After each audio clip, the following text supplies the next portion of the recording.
كابتن حسن خليفة، نرحب فيك عبر صحيفة سبورت في يوم تكريم اللاعبين القدامى، ما هي كلمتك؟ بسم الله الرحمن الرحيم. في البداية نحب صراحة نشكر الاتحاد السعودي لكرة القدم ورئيسه الأستاذ أحمد عيد، ورئيس المسؤولية الاجتماعية الأستاذ عبد الرزاق أبو داود، والأمين العام الأستاذ وجد الطويل، على البادرة الكريمة هذه صراحة، اللي هي جمعت أجيال كثيرة صراحة خدمت الكرة السعودية والرياضة السعودية بصفة عامة بصفة عامة وبصفة خاصة رياضة كرة القدم على مر أجيال كثيرة صراحة، من بداية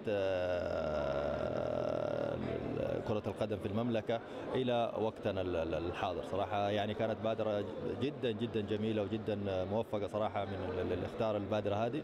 احنا شفنا اليوم أجيال كثيرة تقابلت مع بعض، يعني ما قد شفناهم قبل كده، أو في فترات طويلة صراحة ما قد شفناهم قبل كده. اليوم صراحة تشرفنا بمقابلتهم مرة ثانية، وتشرفنا بالاستفادة من خبراتهم صراحة، والشيء الكبير اللي قدموه للرياضة السعودية. فكان صراحة بادرة جميلة ونشكرهم شكر الكبير، ونتمنى أن صراحة أنها تكمل، أو يكون البادرة هذه تشمل أو تكون بداية لبوادر قادمة إن شاء الله في جميع الرياضات، يعني مش بس في رياضة كرة القدم، في الطائرة، في التنس، في اليد، جميع الرياضيات وفي جميع أنحاء المملكة. فنشكرهم مرة ثانية ونكرر شكرا لهم، ونتمنى أنها تستمر البادرة هذه. ماذا يعني لك وجود اسم الكابتن حسن خليفة بين كوكبة من نجوم الكرة السعودية؟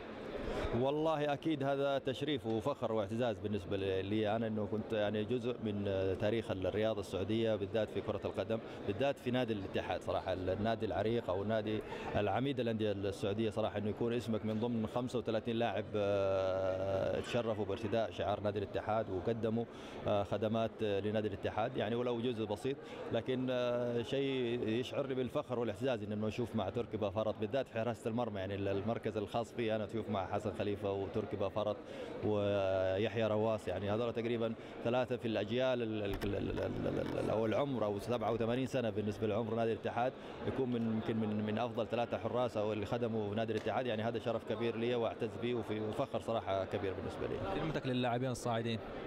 والله يعني الاحتفال هذا شيء جميل وشيء كبير لجميع الرياضيين.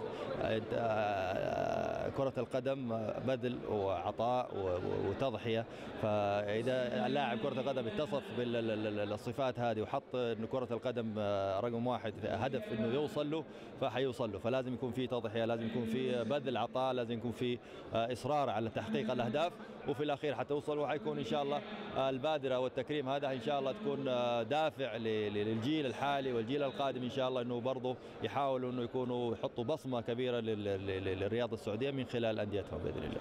توفيق، شكرا لك.